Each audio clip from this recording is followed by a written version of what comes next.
Welcome to Activity 52, A Little Harder. In this activity, we will be developing the strategy of bridging 10 using addition, starting with a part that's in the teens for wholes of up to 30. To complete this activity, you will need 2 of each bond block from 1 to 9 and 1 linear 10.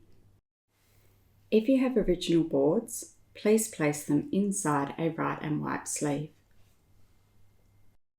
Player 1 goes first. They spin 13, add 8. First they represent the part of 13 in the part section. This is 10.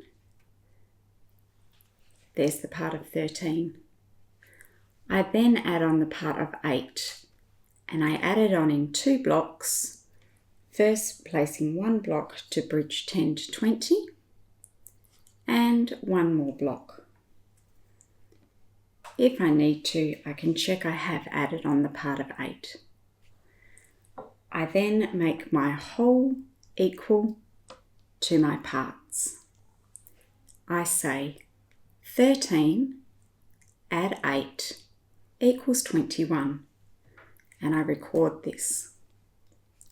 13 add 8 equals 21. Player 2 has their turn, and they spin 17, add 9. First I represent the part of 17. I add on my 9 in 2 blocks, 1 to bridge 10 to 20 and 1 more. I then build my whole to be the same length or equal to my parts. I say 17 add 9 equals 26. I record it. 17 add 9 equals 26. Player 2 is the winner for this round because they built the largest whole or sum. Now it's your turn.